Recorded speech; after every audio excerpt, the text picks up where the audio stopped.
So I'm pulling her down, and this is what I like to call minimizing damage, okay? If I'm just here and I'm trying to set up an arm bar, and I'm like, okay, I'm gonna let her punch me until I catch her arm. You're gonna get 3 or 4 punches, and then the ref is gonna think you're in danger, and then they're gonna call the fight. So minimize the damage, okay? And then you can go for different submissions. But before you can go for the submissions, you need to control the position. All right, position before submission. A lot of times I like to go for submissions not to finish the submission, but to get better position so that I can ground and pound myself. In MMA, if you're on the bottom and somebody is raining down punches on you, or even if they're on top of you and they're just holding position, it looks bad. Because a lot of times they want to know who has better position. And in their minds, top position is better position. It's the controlling position. We want the judges, the world, and your opponent to know that just because you're on your back doesn't mean that you're in a vulnerable position. And there are a couple of different ways that you can show that to the judges. So here I am in my closed guard. And Melissa's doing the right thing by posturing up. She doesn't want to be close to me. And because she's going to want to rain down some punches, she's going to try to pass guard, and all these things. So what I'm going to do is I'm going to use my legs and pull her into me. So I pull her into me. Now that I have her, did you see what she did with her hands? She based out with her hands. If she doesn't come this close, she's going to base out with her hand. And when they base out, that's my cue to take the bait. So I'm going to overhook one of her arms, and I'm going to trap it. Okay, so I'm overhooking and I'm trapping her arm. So now she can't punch me with this side. Okay, and then I'm going to, same thing that you do if you're on top, except for we're going to do it on bottom, and I'm going to control her bicep and control this arm so she can't punch me with this arm. So now it's a neutral position. Even if she wanted to punch me, she can't. Go ahead.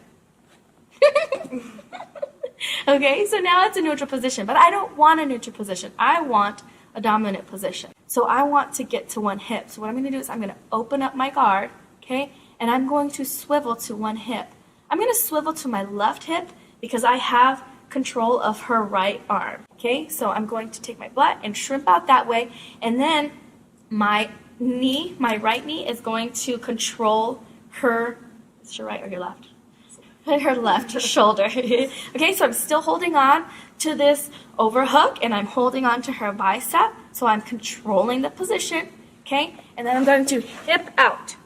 So if you see it, my butt is out from underneath her now. Now I have control of the situation. And what I want to do is I want to take this knee, and I want to trap her shoulder.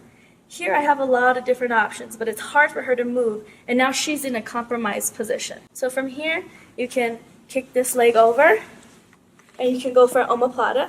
You have to control this, okay? You see I kick my leg over her face, and once you're here, you're gonna flip your feet up, get to your shoulders, and grab her hip.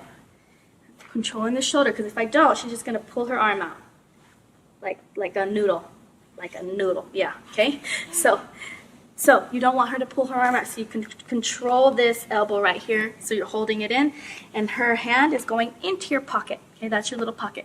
So now that we're here, I'm going to scoot out, scoot, and I'm going to flatten her out. Once I flatten her out, I'm going to hold this position, and I'm going to rock forward until she taps. Okay, this is also just a position. You don't have to go for the omoplata. You can just use that submission to get good position. What position am I in now? I'm in a way better position than I was just a second ago. I have her back.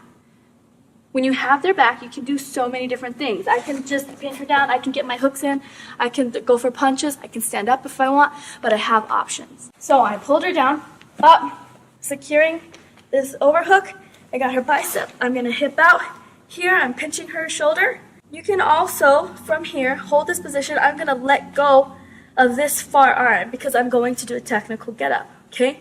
So from here, I'm going to kind of crunch forward, and I'm pulling my left arm back, okay? So now I go elbow, my left arm is back, I'm still controlling this, and I'm going to free my bottom leg out. My bottom leg is out, okay? Now I can do what I want. This is something that I like to come to because if we stand up, I still have good position. I can throw knees, I can throw elbows, I can break, I can do the holly holm. So I'm pulling her down, and this is what I like to call minimizing damage, okay? If I'm just here and I'm trying to set up an armbar, and I'm like, okay, I'm gonna let her punch me until I catch her arm. You're gonna get 3 or 4 punches, and then the ref is gonna think you're in danger, and then they're gonna call the fight. So minimize the damage, okay? And then you can go for different submissions. But before you can go for the submissions, you need to control the position. All right, position before submission. A lot of times I like to go for submissions not to finish the submission, but to get better position so that I can ground and pound myself. Those are just a couple of things that you can remember when you're on bottom. Minimize the damage by controlling your opponent, okay? And so once you minimize the damage, then you can evaluate what you want to do. Do you want to submit them? Or do you want to sweep them? Or do you want to get up? And at that point, once you've controlled the situation, then you can choose what you want to do. Yeah? All right, go try it.